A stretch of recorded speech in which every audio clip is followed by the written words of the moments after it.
फौजी मतलब डेंजरस। फौजी का जो पर्यायवाची है वो है डेंजरस। फौज का आदमी खतरनाक, उससे आप जवान लड़ा ही नहीं सकते, उससे आप बहस नहीं कर सकते, उससे आप डिबेट नहीं कर सकते। वो फौजी आदमी पकड़ गर्दन वर्दन घुमा दिया, खत्म। फौजी जो कहे, रात में अगर कहते कि भैया देखो अब कभी रात दिन नहीं होगा, तो जी बिल्कुल।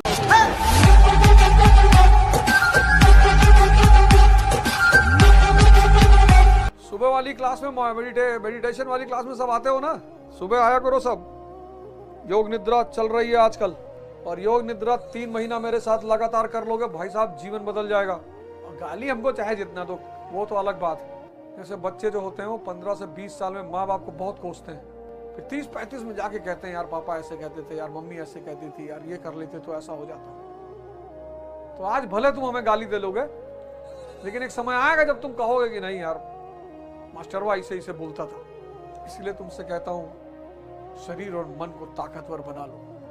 इसीलिए तुमसे बार बार कहता हूं लग्जरी नपुंसकता पैदा करती है।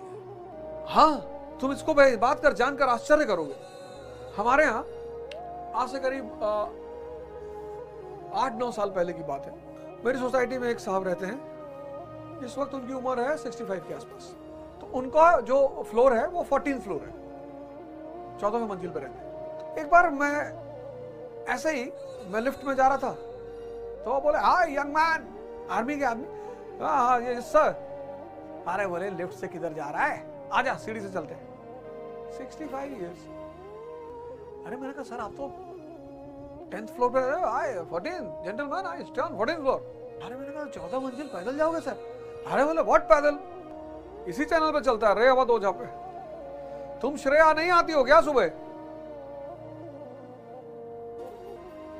भूपेंद्र सिंह जय हिंद। सुबह 5 बजे योग निद्रा का सेशन चलता है, और सब उठ जाया करो 4:30 बजे। कोई सोता हुआ अगर मुझे मिल गया, बॉस मारेंगे बहुत, इतना जान लेना।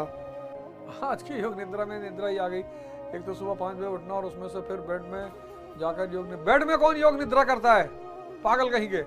चटाई बिछाओ जमीन पे, दरी चटाई ये सब बिछाओ, कंबल बिछा लो, सबसे बढ़िया कंबल। अभी ठंडा का समय चल रहा है, एक कंबल ले लो, कंबल बिछा लिया करो।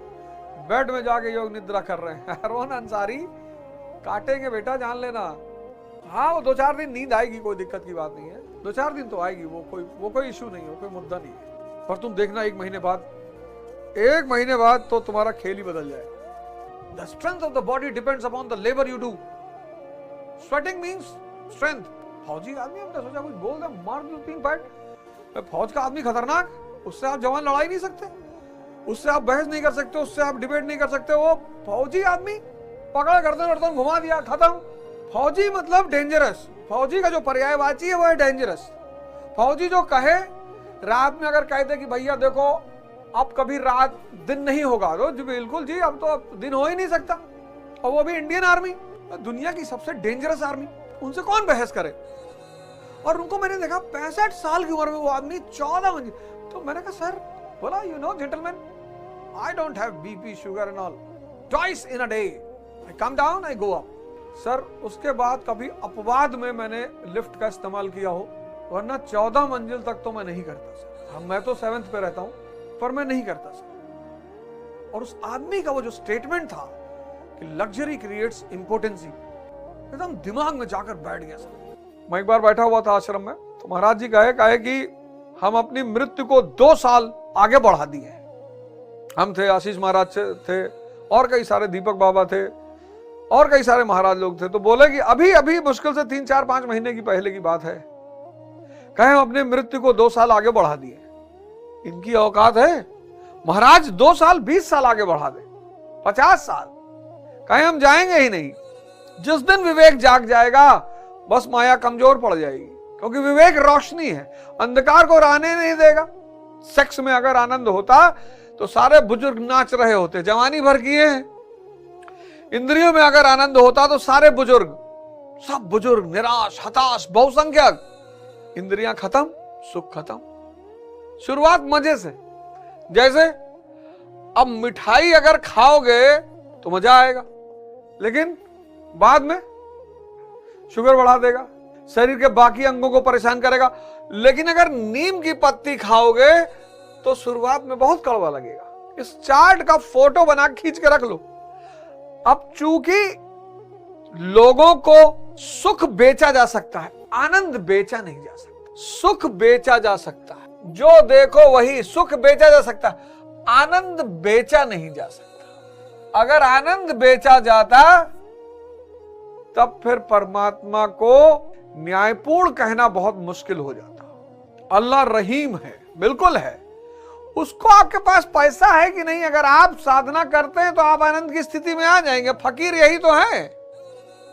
ये जो इस तरफ तुमको फकीर दिखाई पड़ते हैं, अब इस तरफ वाला जब आदमी देखता है धनपति, तो सोचता है यार ये गरीब है, ये गरीब है, अंधे, जाहिल, ये गरीब है।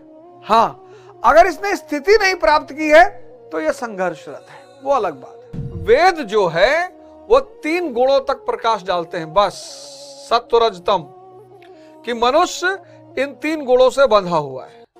सत्व रज तम, कोई ना कोई तो इंडिकेशन करेगा ना भाई। तो वेद इंडिकेटर है, वेद के आगे ले जाने वाला गुरु। इन तीनों से त्रिगुणातीत। अब अर्जुन जो है वो क्या है, क्षत्रिय है, लड़ सकता है, तीनों गुणों को काट दिया है उसने। क्षत्रिय वही जो तीनों गुणों को काट दे। बहुत सारे लोग क्षत्रिय बने टहल रहे हैं, जैसे बहुत सारे लोग ब्राह्मण बने टहल रहे हैं। ये देश फर्जी मुसलमान, फर्जी क्षत्रिय, फर्जी ब्राह्मण से परेशान है। ये देश और किसी चीज से नहीं परेशान है। ये देश फर्जी मुसलमान, 5 रुपए के सिक्के पैर रख के खड़े हैं, कह रहे मुसलमान है। ब्राह्मण देने की स्थिति में, मांगेगा थोड़ी, कोई कुछ दे जाए। महाराज जी ब्राह्मण है, कोई आता है प्रवचन कथा सुनने तो कहते हैं पैसा रख दो, कोई दे गया उसकी मर्जी। महाराज खुद ही दिन भर सबको बांटते रहते हैं, जो आता है उसी को बांट रहे हैं। माता पिता का प्रेम, पत्नी का प्रेम, बच्चों का प्रेम, उसको जला दो। जब से धरती बनी, जब से मानव इतिहास का शुरुआत हुई, कितनी कहानियां हुई होंगी इस धरती पर। कुछ तो हमने इतिहास में पढ़ ली और कुछ प्रतिदिन हम सबके जीवन में गुजर रही हैं। हमारी नानी थी, बेचारी चली गई, फिर दोबारा कभी नहीं आई।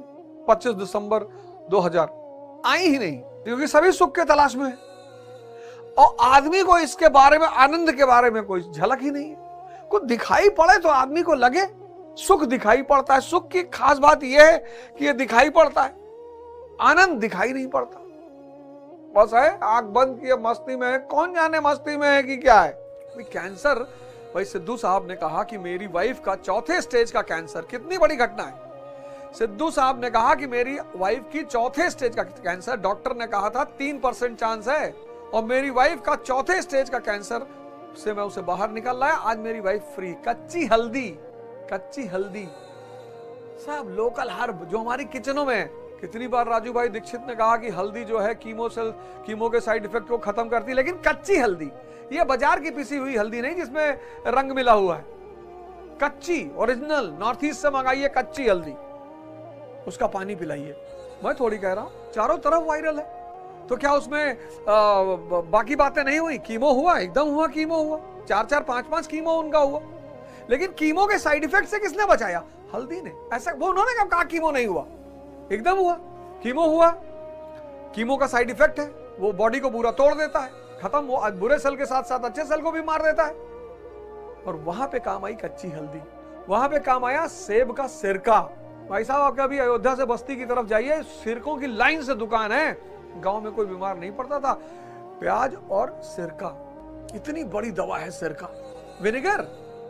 और जो इन मन से ऊपर उठेगा, पर्दा उठ गया। मन पर्दा है। मन क्या है? पर्दा। मन यानी पर्दा। पर्दे को रहने दो, पर्दा ना उठाओ। पर्दा जो उठ गया तो राज खुल जाएगा। अल्लाह मेरी तौबा, मौला मेरी तौबा। ये मन पर्दा है। एक बार ये उठा ब्रह्म, इसके बाद बोलने की क्षमता नहीं है। वो स्वानुभूति है। सारा खेल इसको गायब करने में, इस पर्दे को उठाने में है। उसके बाद जो भी है वो स्वानुभूति है, अवर्णनीय है, उसका वर्णन ही नहीं किया जा सकता। एक से एक अधिकारी, नेता, पूंजीपति आश्रम में आके हाथ जोड़े खड़े रहते, बाबूजी सबको दे रहे हैं। किसी से उनका भेदभाव नहीं है। कोई उनसे मिले ना मिले वो अलग बात, कोई उनसे मिले ना मिले अलग बात। जो लोग नहीं मिल पाते वो कृपया करके कभी निराश ना हो कि हमें कुछ नहीं मिला। अगर आपने उनका प्रवचन बैठ के सुना है तो आपको उन लोगों से ज्यादा मिला है जो उनसे मिल के जा रहे हैं। आप जब भी उनका प्रवचन सुने आंख बंद कर ले, मोबाइल बंद कर ले, आपस में एक दूसरे से बात ना करें। आप इतना लेकर जाएंगे कि आपको अंदाजा नहीं हो पाएगा। ये जो आप आपस में बात करते रहते हैं, मोबाइल से फोटो खींचते रहते हैं, इसी से आपको कुछ मिल नहीं पाता। आप लोग निराश हो गए, गुरु महाराज से मुलाकात, सबसे मिले वो। आप क्या समझते हो वो जो लोग अंदर जाके मिल लेते सब कुछ उनको मिलता? कुछ नहीं। क्या मिल गया? महाराज जी भी सोचते हैं कि अब आए, चलो भैया दे दो, एक डब्बा दे दो, मिठाई दे दो, खा ले।